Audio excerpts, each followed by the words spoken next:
옆 사람에게 인사하겠습니다.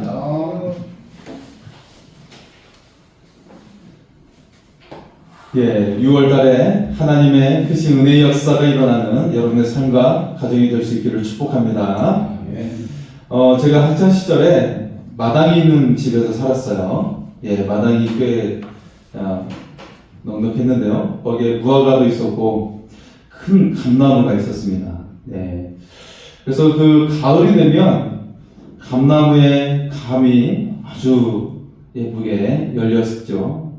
네, 그래서 그 감나무가 굉장히 많은 열매가 나오더라고요. 한 그루의 나무에 수십 상자가 나오는 것을 볼 수가 있었어요. 그래서 아는 사람들과 나눠 먹고 이웃과 나누어주고 했던 기억이 있습니다.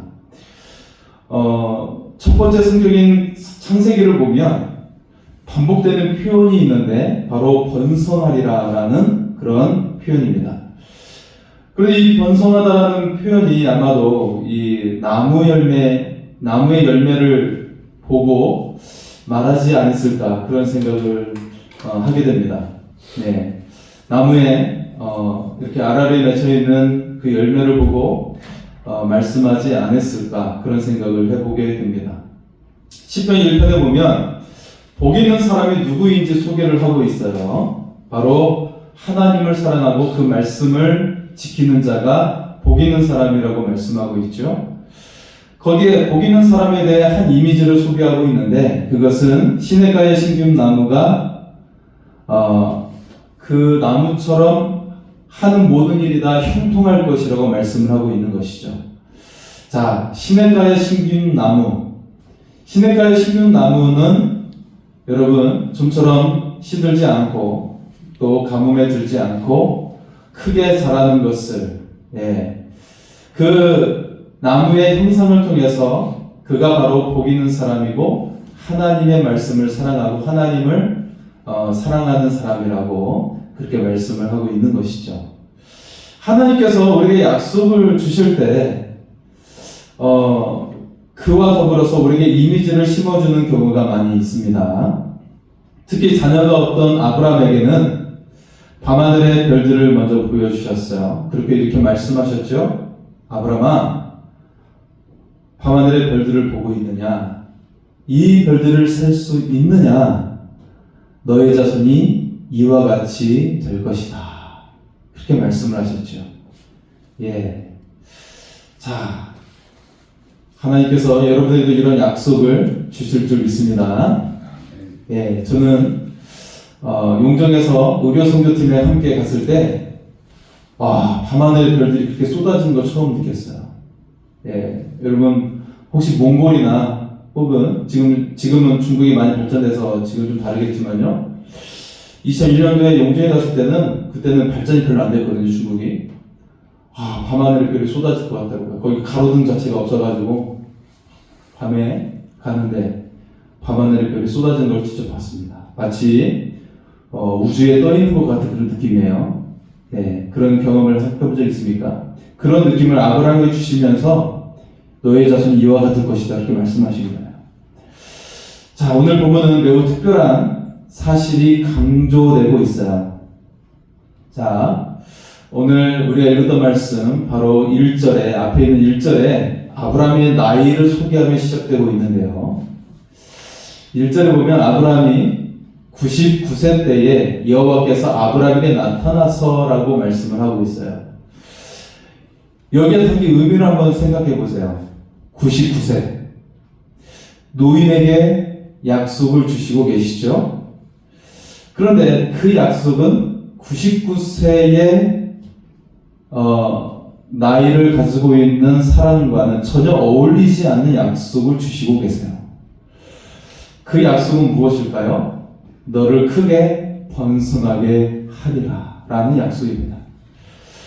오늘 매우 정반대의 상황 속에서 전혀 다른 약속이 주어지고 있는 거예요. 인생에 어떤 소망도 없는 자에게 매우 큰 소망이 주어지고 있는 것이죠. 크게 번성하리라. 오늘 하나님의 위대한 약속이 많은 여러분의 삶이 될 수 있기를 소원합니다.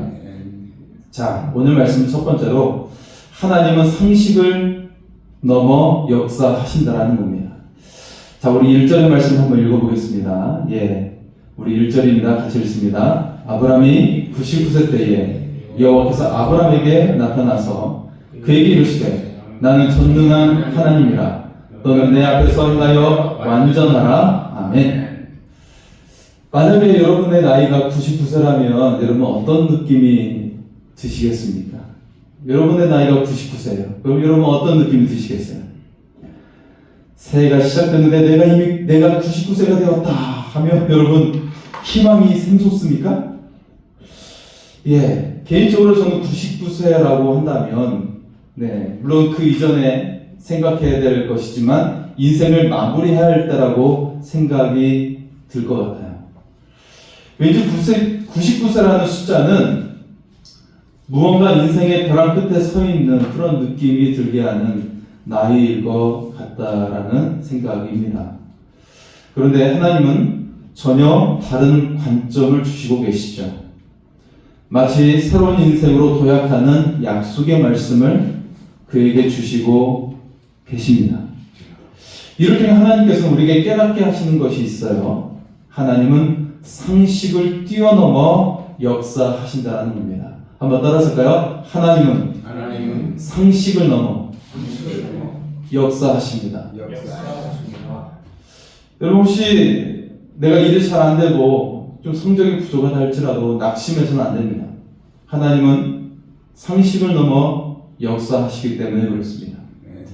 여러분 사실 인생을 우리 그 인류 역사에 있어서 역사를 대전환시키는 위대한 발명은 상식을 넘어 이루어졌다는 거예요.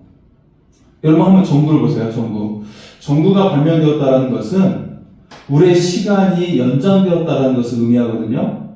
보통 우리가 해가 떨어지면 아무 일도 할 수 없어요. 그런데 정부가 발명되었다는 것은 우리의 인생의 시간이 연장되었다는 것을 의미합니다.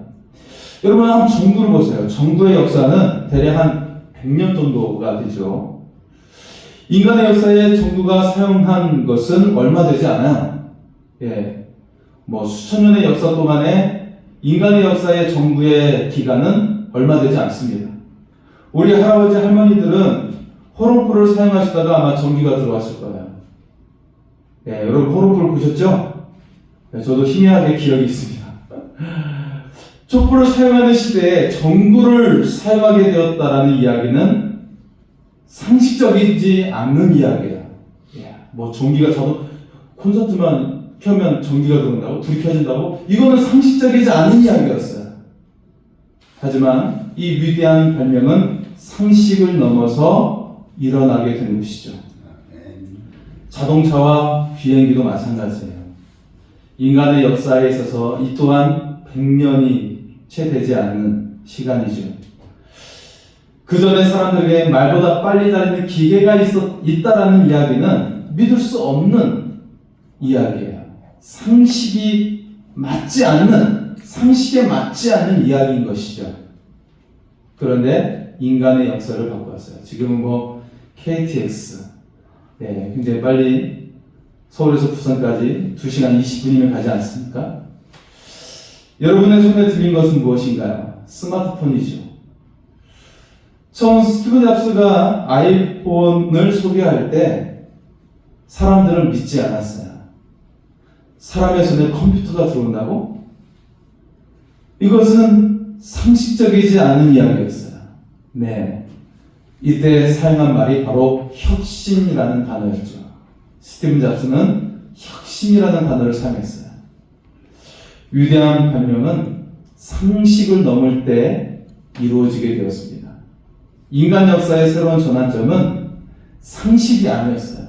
상식을 넘을 때 일어나게 된 것이었습니다. 여러분, 그런데 그 상식을 뛰어넘는 일을 원초적인 출발은 바로 하나님이시다는 거예요. 하나님은 상식을 넘어 역사하신 분이십니다. 지금 아브라함의 나이가 99세예요. 자녀도 없어요. 그런데 그런 아브라함에게 하나님께서는 약속을 주셨어요. 어떤 약속이죠? 크게 번성하게 하리라. 하나님은 우리의 상식을 부수십니다. 그리고 상식을 뛰어넘어 역사를 이루십니다. 인간의 생각을 뛰어넘어 역사하시는 분이세요. 그 이유가 무엇일까요? 우리의 믿음을 보시기 위해서입니다. 하나님, 우리가 믿음이 있는지를 보고 계세요. 예수님도 기적을 행하시기 전에 너에게 믿음이 있느냐 물으셨어요. 네가 이것을 믿느냐고 물으셨어요. 믿음이 있는지를 먼저 물으신 거예요. 하나님도 마찬가지예요. 우리의 믿음이 있는지를 보기를 원하신다는 겁니다. 그리고 우리가 믿음이 있다는 것을 검증하시기 위해서 상식에서 벗어난 일을 말씀하시는 거예요. 그 이유가 무엇일까요? 인간의 생각을 넘어 역사하시는 하나님을 전적으로 신뢰하라고 하시는 것이죠. 하나님을 전적으로 신뢰하라. 모세와 이스라엘 백성들은 애굽을 나올 때 그들을 육지로 돌아서 가게 하지 않으시고 어디를 향해 가게 하셨죠? 막다른 길목, 홍해로 가게 하셨어요. 그렇게 하신 이유가 무엇인가요? 홍해로 가지 않아도 되거든요. 육지로 가게 하지 않고 홍해로 가게 하신 이유가 무엇이에요? 이스라엘 백성으로 하여금 전적으로 하나님을 신뢰하도록 훈련시키시는 것이었어요. 여러분, 만약 어떤 시련이 있고 여러분에게 어떤 어려움이 있다면, 막다른 길목에 지금 여러분 다다르게 되었다면 두려워하지 마시기 바랍니다. 그때가 바로 하나님께서 기적을 이루는 순간이 되는 것입니다. 여러분, 결코 지금 내 인생에 막다른 길목에 들어서게 되었다면 두려워하지 마시기 바랍니다. 하나님께서 여러분을 위해 베푸시는 크신 구원의 손길을 경험할 수 있기를 소원합니다. 자, 사울왕 때 블레셋과 골리앗이 이스라엘 군대와 대치하고 있었어요. 골리앗은 키가 3m에 달하는 거구였죠. 상식적으로 성인 남자들 누구도 대적할 수 없는 상황이죠. 그런데 그런 상식에 아랑곳하지 않고 등장한 인물이 있었어요. 인간의 상식보다 하나님에 대한 믿음으로 무장했던 사람이죠. 그는 어른도 아니에요. 소년이었어요. 바로 다윗이었죠. 다윗은 인간의 상식을 붙들지 않고 하나님을 붙들었다라는 거예요. 다윗은 골리앗의 거대함을 보지 않고 하나보다 더 크신 하나님을 보았다라는 것이죠. 다윗의 영혼은 하나님을 향한 믿음으로 충만해 있었어요. 그러한 담대한 믿음으로 골리앗을 물리친 줄 믿습니다. 우리가 인생에서 실패하고 좌절하게 하는 것은 우리의 생각과 마음을 세상에 대한 문제들로 가득 채웠기 때문이에요. 세상의 상식에 매여서 살고 있기 때문에 우리는 때때로 한계에 부딪히는 경우가 많이 있어요. 여러분, 하지만 우리의 교육은요, 지배자들에게 잘 쓰임받도록 하는 교육이에요. 여러분 알고 계시죠? 그런 이야기를 들어보셨을 거예요. 우리의 교육 체계 자체는 많은 사람들에게 번영을 위하기보다는 사실은 지배계급에 잘 사용되도록 하는 교육이라고 그렇게 말하곤 하죠. 교육학자들 중에, 언어학자들 중에 그렇게 이야기를 많이 하고 있습니다. 여러분, 우리는 인생을 살아가면서 경제적인 문제에 갇혀 살아가고 있어요. 가족에 대한 고민과 자녀에 대한 염려로 살아가는 경우가 많이 있습니다. 여러분의 생각과 마음을 세상의 문제가 아니라 하나님으로 가득 채우시기 바랍니다. 그러면 능치 못할 일이 없게 될 줄 믿습니다. 여러분의 영혼을 하나님에 대한 믿음으로 가득 채울 수 있기를 바랍니다. 크게 번성케 하시는 하나님의 은혜가 임하게 될 줄 믿습니다. 오늘 말씀 두 번째는 하나의 열매로 큰 나무를 보게 하신다는 거예요. 여러분, 아브라함이 99세에 이르게 되자 자손에 대한 소망을 잃고 말았어요. 지금 아브라함은 자손에 대한 소망이 없습니다. 그래서 이미 여종 하갈을 통해 낳은 이스마엘이나 하나님 앞에 살게 해달라고 간구하고 있어요. 하지만 하나님의 생각은 달랐죠. 오직 너의 아내 사라를 통해 낳게 될 이삭과 언약을 세우겠다는 거예요. 그런 아브라함에게 매우 특별하고 놀라운 약속을 주시고 계십니다. 우리 2절의 말씀을 한번 볼까요? 2절입니다. 같이 읽습니다. 시작. 내가 내 언약을 나와 사이에 너를 크게 번성하게 하시니. 할렐루야. 여러분, 하나님은 굉장히 유머가 많지 않으십니까? 굉장히 유머가 많으시죠? 99세의 노인에게 어떤 말씀을 하고 계시냐면 내 언약을 너와 나 사이에 두어 너를 크게 번성하게 하리라. 이것은 자손에 대한 약속이에요. 너희 자손을 크게 번성하게 해주겠다라고 약속을 하고 계십니다. 아브라함은 99세이고 사라는 89세예요. 할아버지와 할머니예요. 그들에게는 아들이 없어요. 그런 아브라함에게 너를 크게 번성하게 하리라 라고 약속을 하고 계신 것이죠. 사실 아브라함은 아들로 이삭 하나만을 얻게 되죠. 그런데 크게 번성하게 되리라 그런 약속을 주시고 계시는 거예요. 오, 하나님 굉장히 유머가 많으시네요 라고 생각이 들 수밖에 없어요. 그렇다면 크게 번성하게 하신다는 하나님의 약속은 과장된 것일까요?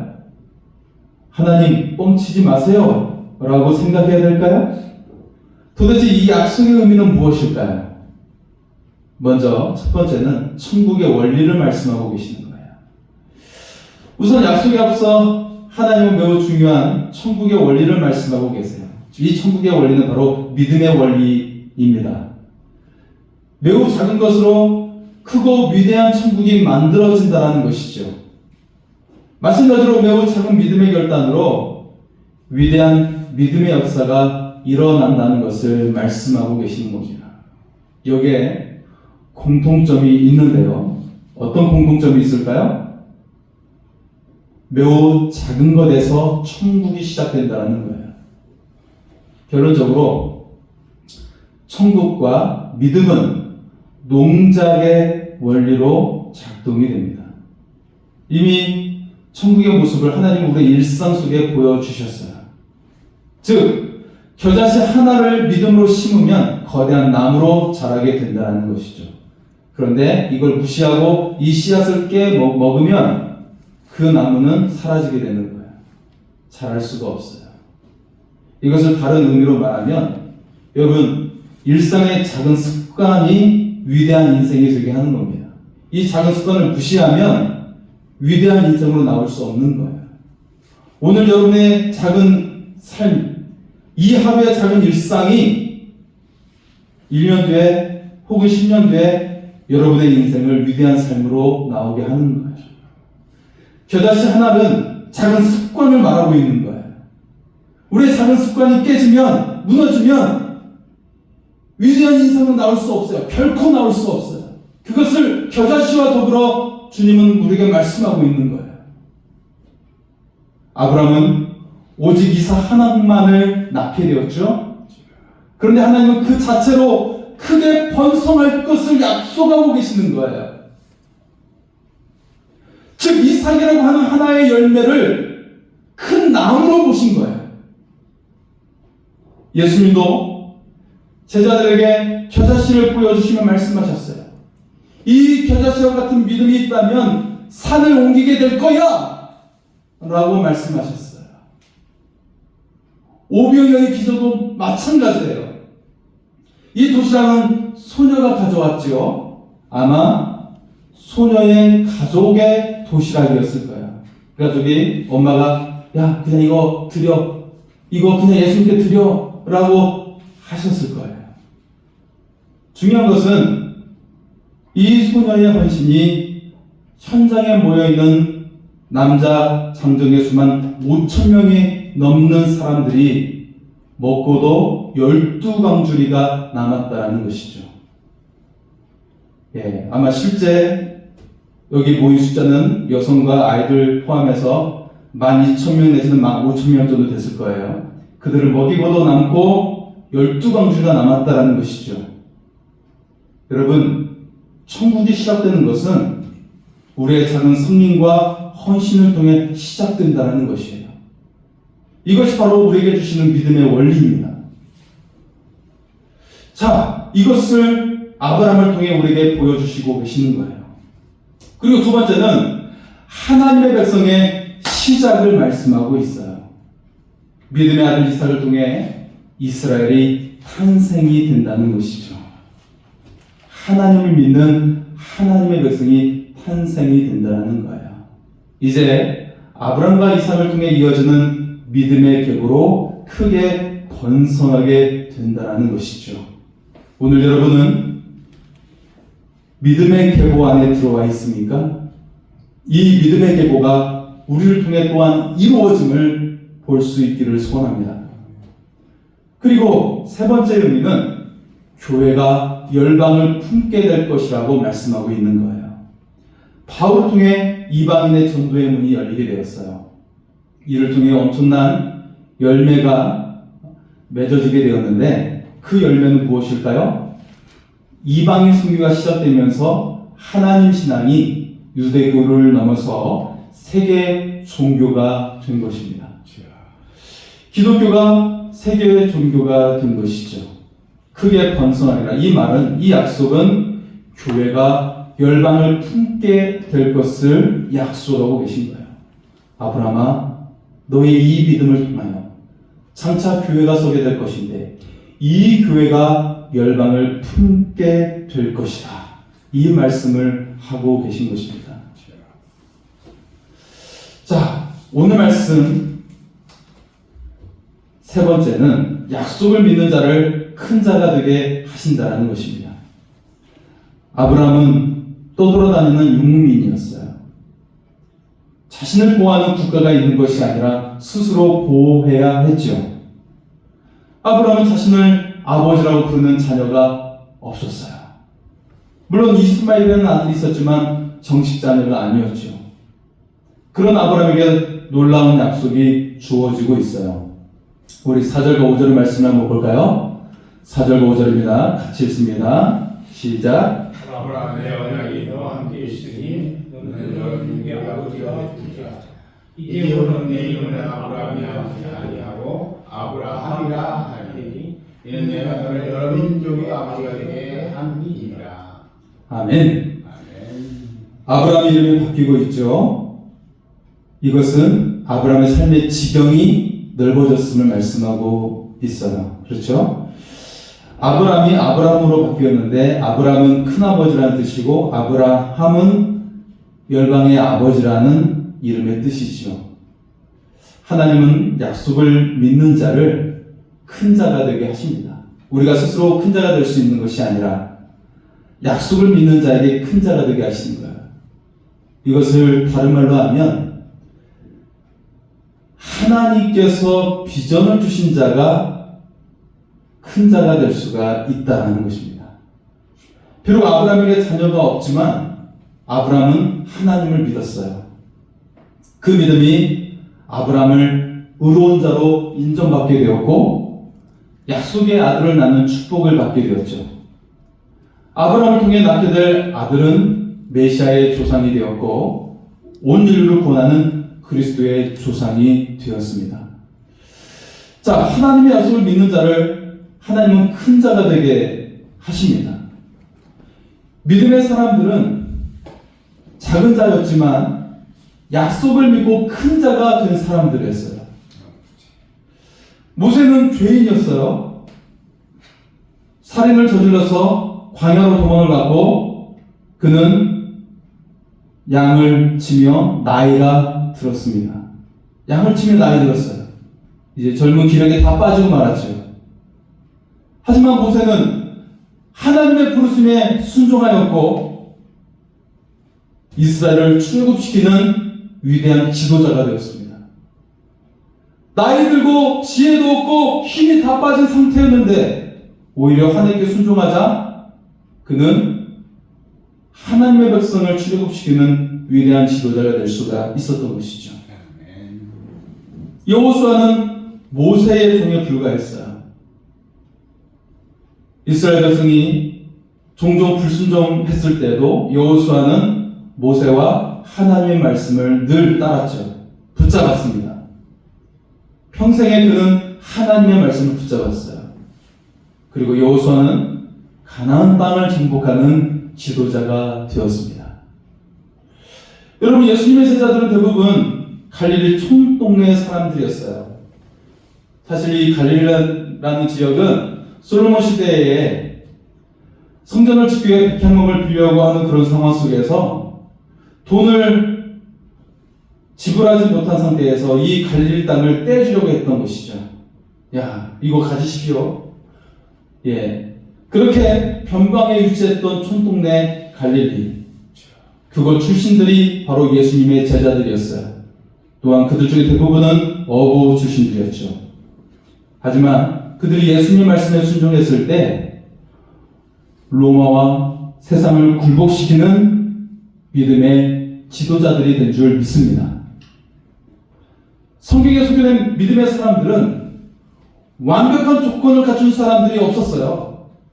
오히려 열등하고 연약한 자들이었습니다. 하지만 그들에게 하나님을 믿는 믿음이 있었다는 것이죠. 그 믿음으로 하나님께서는 그들을 높여주신 것입니다. 아브라함은 거처할 땅이 없이 떠도는 유목민이었어요. 나이가 99세에 있게 되었지만 유업을 이어줄 자녀가 없었어요. 그러나 아브라함에게는 믿음이 있었죠. 하나님을 부르지 않았던 그 시대에 아브라함은 하나님의 이름을 불렀어요. 하나님을 믿는 자였어요. 하나님은 그런 아브라함에게 크게 번성케 하겠다는 약속을 주신 것입니다. 한 이야기를 하고 말씀을 마치겠습니다. 당나귀가 피눈물에 빠졌어요. 농부는 슬프게 울부짖는 당나귀를 구할 도리가 없었어요. 마침 당나귀도 늙고 쓸모가 없었고, 그리고 그 우물도 메우려고 할 참이었죠. 그래서 농부는 당나귀를 단념하고 사람들을 불러서 우물을 메꾸게 했어요. 자, 우물에 자꾸 흙을 던지니까 당나귀는 더욱 울부짖는 것이죠. 그러나 조금 지나자 웬일입니까? 당나귀가 잠잠해졌어요. 사람들이 궁금해서 우물 속을 들여다보고 놀라고 말았죠. 당나귀는 위에서 떨어지는 흙더미를 털어버리고 바닥에 떨어뜨리면서 발 밑으로 흙을 쌓이게 했어요. 흙을 발로 다지고 있었어요. 그리고 흙더미를 타고 점점 높이 올라오고 있었던 것이죠. 당나귀는 자기를 묻으려는 흙을 이용해서 무사히 이 우물을 빠져나올 수 있었습니다. 여러분, 당나귀처럼 공경에 빠진 적이 있지 않습니까?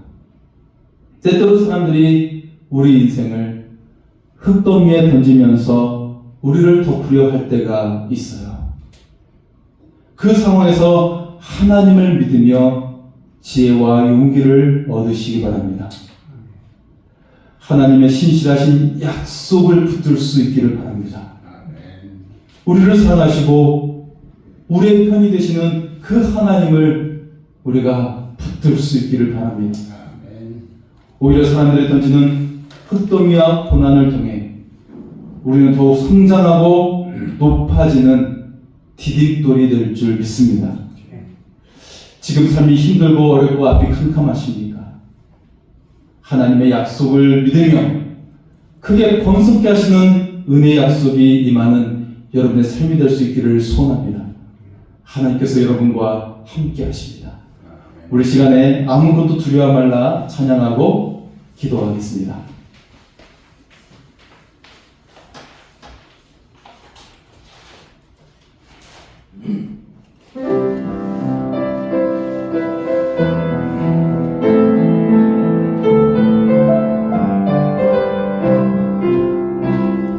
아무것도 두려워 말라 주 나의 하나님이 지켜주시네